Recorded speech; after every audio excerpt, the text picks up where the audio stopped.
The Restaurant at the End of the Universe by Douglas Adams. Chapter 3. "Does anyone have a kettle?" Arthur asked as he walked onto the bridge, and instantly began to wonder why Trillian was yelling at the computer to talk to her, Ford was thumping it, and Zayford was kicking it, and also why there was a nasty yellow lump on the vision screen. He put down the empty cup he was carrying and walked over to them. "Hello?" he said. At that moment, Zayford flung himself over to the polished marble surface that contained the instruments that controlled the conventional photon drive. They materialized beneath his hands, and he flipped over to manual control. He pushed, he pulled, he pressed, and he swore. The photon drive gave a sickly judder and cut out again. "Something up," said Arthur. "Hey, did you hear that?" muttered Zayford as he leapt now for the manual controls on the infinite improbability drive. The monkey spoke. The improbability drive gave two small whines and then also cut out. "Pure history, man," said Zayford, kicking the improbability drive. "A talking monkey."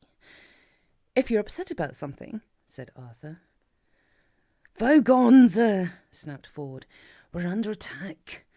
Arthur gibbered. "Well, what are you doing? Let's get out of here." "Can't. Computer's jammed."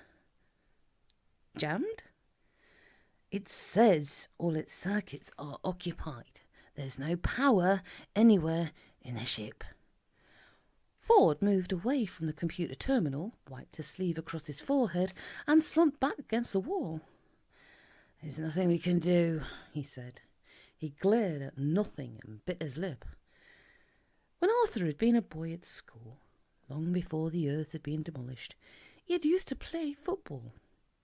He had not been at all good at it, and his particular specialty had been scoring own goals in important matches. Whenever this happened, he used to experience a peculiar tingling around the back of his neck that would slowly creep up across his cheeks and heat his brow.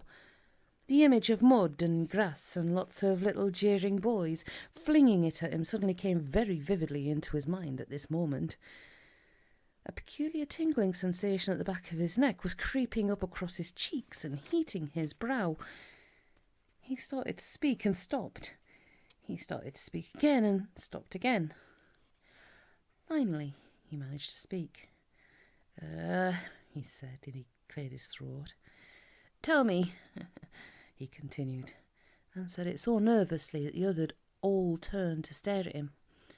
He glanced at the approaching yellow blob on the vision screen. "Tell me," he said again. "Did the computer say what was occupying it? I just ask out of interest." Their eyes were riveted on him. And that's it, really. Just asking."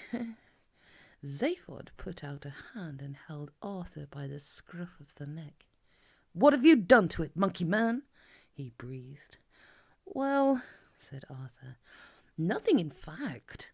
It's just, I think, a short while ago it was trying to work out how to—" "Yes?" "Make me some tea." "That's right, guys!" the computer sang out suddenly. "Just coping with that problem right now, and wow, it's a biggie. Be with you in a while." It lapsed back into a silence that was only matched for sheer intensity by the silence of the three people staring at Arthur Dent. As if to relieve the tension, the Vorgons chose that moment to start firing. The ship shook. The ship thundered. Outside, the inch-thick force shield around it bristled, crackled and spat onto the barrage of a dozen 30-megahertz definite kill photoraison cannon, and looked as if it wouldn't be around for long. 4 minutes is how long Ford Prefect gave it. 3 minutes and 50 seconds, he said a short while later. 45 seconds, he added at the appropriate time. He flicked idly at some useless switches, then gave Arthur an unfriendly look. "Dying for a cup of tea, eh?" he said. 3 minutes and 40 seconds. "Will you just stop counting?" snarled Zayford. "Yes," said Ford Prefect. "In 3 minutes and 35 seconds. Aboard the Vogon ship, Prostetnik Vogon Jeltz was puzzled. He had expected a chase. He had expected an exciting grapple with tractor beams. He had expected to have to use a specially installed subcyclic normality assertitron to counter the Heart of Gold's infinite improbability drive. But the subcyclic normality assertitron lay idle as the Heart of Gold just sat there and took it. A dozen 30 megahertz definite kill photrazon cannon continued to blaze away at the Heart of Gold, and still it just sat there and took it. He tested every sensor at his disposal to see if there was any subtle trickery afoot, but no subtle trickery was to be found. He didn't know about the tea, of course, nor did he know exactly how the occupants of the Heart of Gold were spending the last 3 minutes and 30 seconds of life they have left to spend. Quite how Zaphod Beeblebrox arrived at the idea of holding a séance at this point is something he was never quite clear on. Obviously, the subject of death was in the air, but more as something to be avoided than hoped upon. Possibly the horror that Zaphod experienced at the prospect of being reunited with his deceased relatives led on to the thought they might just feel the same way about him, and what's more, be able to do something about helping to postpone this reunion. Or again, it might just have been one of the strange promptings that occasionally surfaced from that dark area of his mind that he had inexplicably locked off prior to becoming president of the galaxy. "You want to talk to your great-grandfather?" boggled Ford. "Yeah." "Does it have to be now?" The ship continued to shake and thunder. The temperature was rising. The light was getting dimmer. All the energy the computer did not require for thinking about tea was being pumped into the rapidly fading force field. "Yeah," insisted Zaphod. "Listen, Ford, I think he may be able to help us." "Are you sure you may think? Pick your words with care." "Suggest something else we can do." Okay, round central console. Now, come on. Trillian, Monkey Man, move." They clustered around the central console in confusion, sat down and, feeling exceptionally foolish, held hands. With his third hand, Zaphod turned off the lights. Darkness grabbed the ship. Outside, the thunderous roar of the definite kill cannon continued to rip at the force field. "Concentrate on his name," hissed Zaphod. "What is it?" asked Arthur. "Zaphod Beeblebrox the Fourth." "What?" "Zaphod Beeblebrox the Fourth. Concentrate." "The Fourth." "Yeah, listen. I'm Zaphod Beeblebrox. My father was Zaphod Beeblebrox the Second. My grandfather, Zaphod Beeblebrox the Third." "What?" "There was an accident with a contraceptive and a time machine. Now concentrate." 3 minutes, said Ford Prefect. "Why," asked Arthur Dent, "are we doing this?" "Shut up," suggested Zaphod Beeblebrox. Trillian said nothing. What, she thought, was there to say? The only light on the bridge came from the 2 dim red triangles in a far corner where Marvin, the paranoid android, sat slumped, ignoring all and ignored by all, in a private and rather unpleasant world of his own. Round the central console, 4 figures hunched in tight concentration, trying to blot from their minds the terrifying shuddering of the ship and the fearful roar that echoed through it. They concentrated. Still they concentrated. And still they concentrated. The seconds ticked by. On Zaphod's brow stood beads of sweat, first of concentration, then of frustration, and finally of embarrassment. At last he let out a cry of anger, snatched back his hands from Trillian and Ford, and stabbed at the light switch. "Aha! I was beginning to think you'd never turn the lights on," said a voice. "No, not too bright, please. My eyes aren't what they once were." 4 figures jolted upright in their seats. Slowly they turned their heads to look, though their scalps showed a distinct propensity to try and stay in the same place. "Now, who disturbs me at this time?" said the small bent, gaunt figure standing by the sprays of fern at the far end of the bridge. His two small, wispy-haired heads looked so ancient that it seemed they might hold dim memories of the birth of the galaxies themselves. One lolled in sleep, the other squinted sharply at them. If his eyes weren't what they once were, they must once have been diamond cutters. Zaphod stuttered nervously for a moment. He gave the intricate little double nod which is the traditional Betelgeuseian gesture of familiar respect. "Oh, hi, great-granddad," he breathed. The little old figure moved closer towards them. He peered through the dim light. He thrust out a bony finger at his great-grandson. "Aha!" he snapped. "Zaphod Beeblebrox, the last of our great line. Zaphod Beeblebrox and nothings." "The first, the nothings," spat the figure. Zaphod hated his voice. It always seemed to him to screech like fingernails across the blackboard of what he liked to think of as his soul. He shifted awkwardly in his seat. Yeah," he muttered. Look, I'm really sorry about the flowers.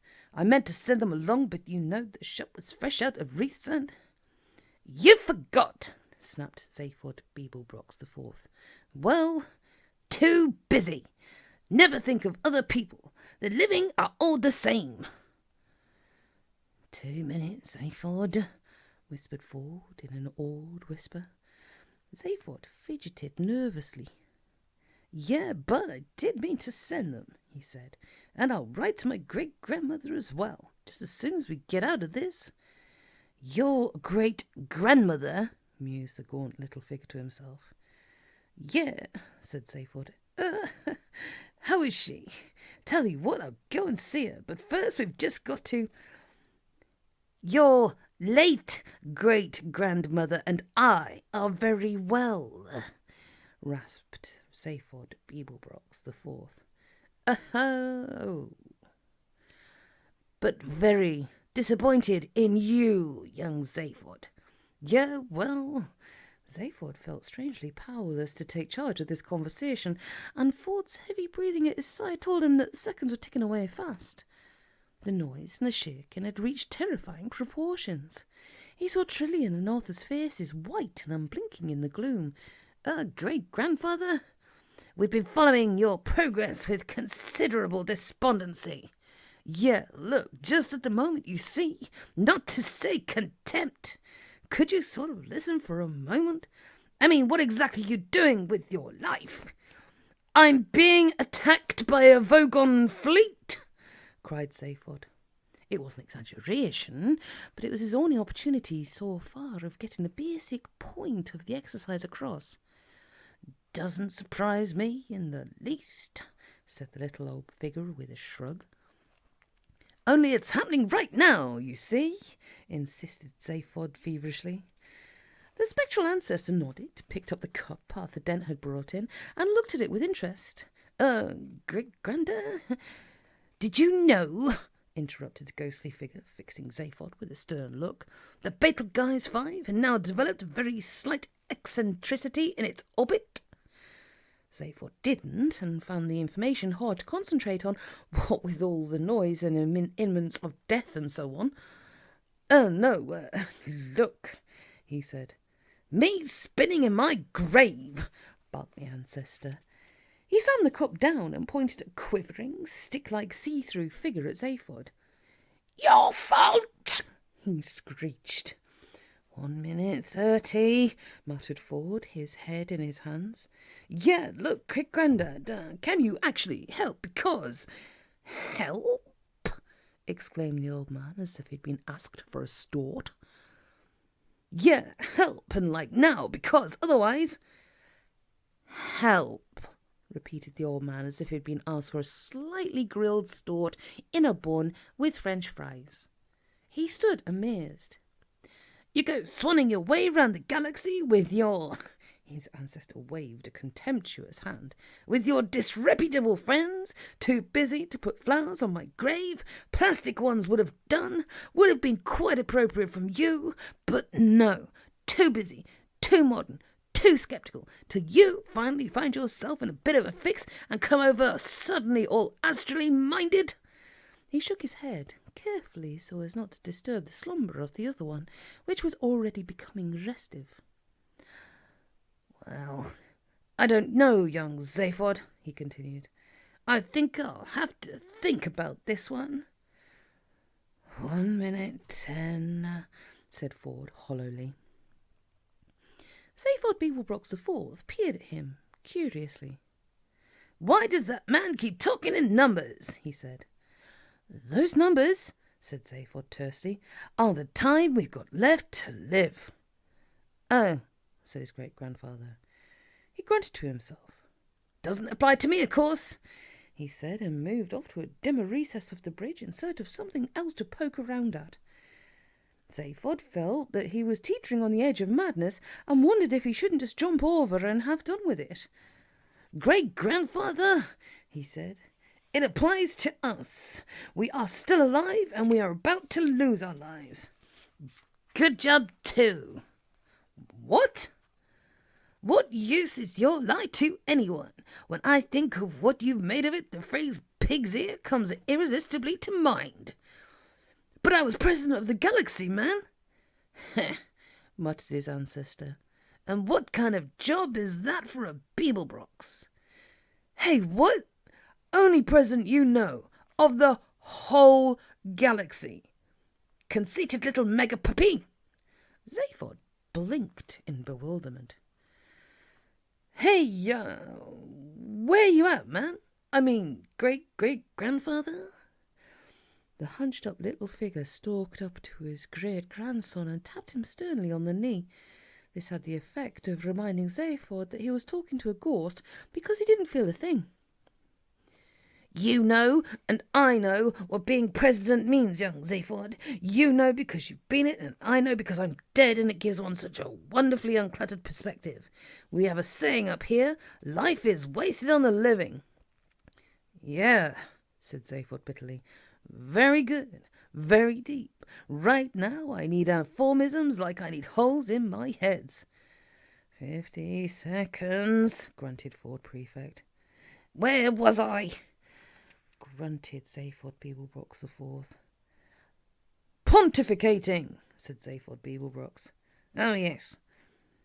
"Can this guy," muttered Ford quietly to Zaphod, "actually, in fact, help us?" "Nobody else can," whispered Zaphod. Ford nodded despondently. "Zaphod," the ghost was saying, "you became president of the galaxy for a reason. Have you forgotten?" "Could we go into this later?" "Have you forgotten?" insisted the ghost. "Yeah, of course I forgot. I had to forget. They screen your brain when you get into the job, you know. If they found my head full of tricksy ideas, I'd have been right out on the streets again with nothing but a fat pension, secretarial staff, a fleet of ships, and a couple of slit throats." "Nah," nodded the ghost in satisfaction. "Then you do remember." He paused for a moment.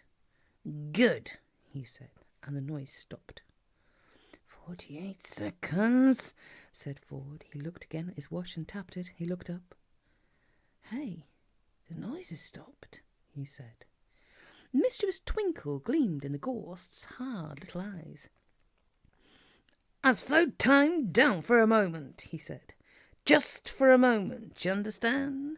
I would hate for you to miss all I have to say." "No, you listen to me, you'd see through old bat," said Zaphod, leaping out of his chair.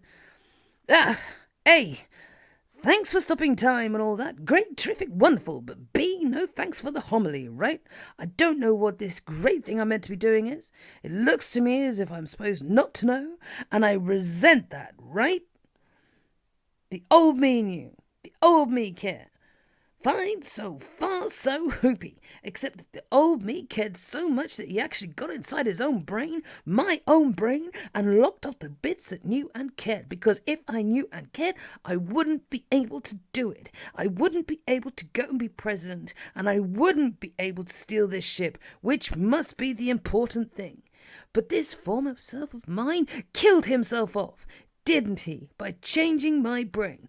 Okay, that was his choice. This new me has its own choices to make, and by a strange coincidence, these choices involve not knowing and not caring about this big number, whatever it is. That's what he wanted, that's what he got.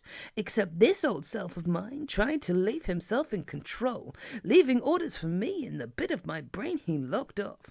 Well, I don't want to know, and I don't want to hear them. That's my choice. I'm not going to be anybody's puppet, particularly not my own.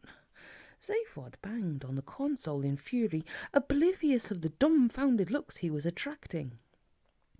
The old me is dead, he raved. Killed himself. The dead shouldn't hang about trying to interfere with the living. And yet you summon me up to help you get out of a scrape, said the ghost. Ah, said Zaphod, sitting down again. Well, that's different, isn't it? He grinned at Trillian weakly. Zaphod, grasped the apparition. I think the only reason I waste my breath on you is that being dead I don't have any other use for it. Okay, said Zaphod. Why don't you tell me what the big secret is? Try me.